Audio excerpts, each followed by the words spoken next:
But I've got to add something here. One more example of this government's lack of leadership when Jew hatred is just going insane.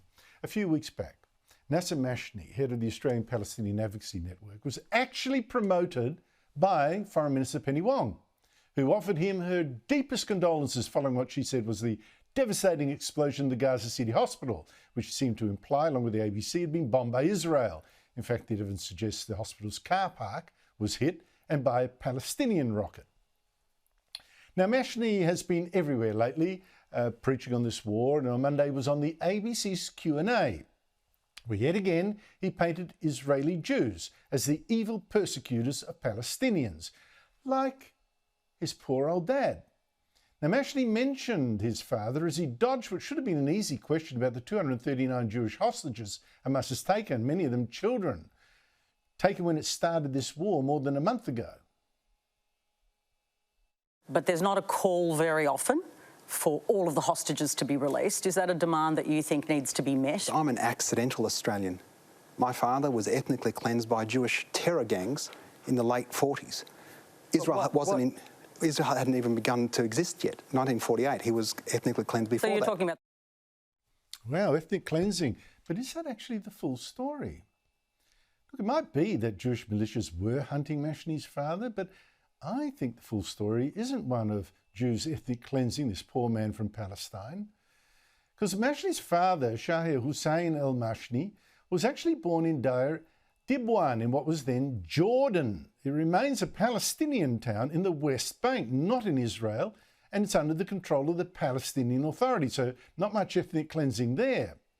Now, ASIO has removed documents from al-Mashni's publicly available records, but an eulogy written for him in 2007 in the Green Left says Mashni's father joined the Palestinian resistance around the time that Israel was created and, quote, he knew that if he was captured, he would spend the rest of his life in an Israeli prison. During this time, he continues political activity, that might be a euphemism, only to be jailed in Al-Jafar prison by the Jordanian regime. So wait a minute, it's the Jordanians who jailed him, not the Israelis. Now, al-Mashni, al-Mashni's father, then moved to Lebanon and in 1960 to Australia after a friend, his sponsor, told immigration officials al-Mashni was actually fleeing Muslim intolerance, not Jews, saying he is a convert to Christianity from Mohammedanism, Islam, as a result of which he was driven from his home and country of Jordan to Lebanon and has suffered cruelty, imprisonment and torture.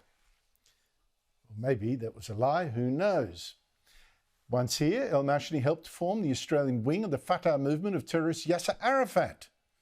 And at his funeral, tributes were read out from the Palestinian president and Ismail Haniyeh, who's now head of Hamas.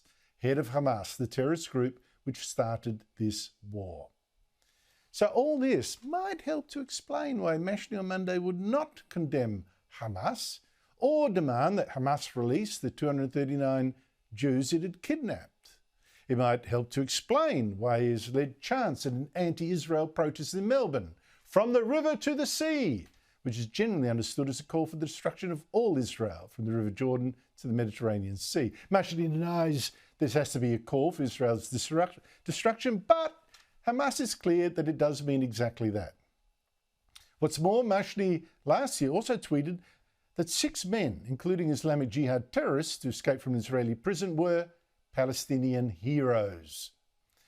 So you have to ask, why does our foreign minister give this man FaceTime?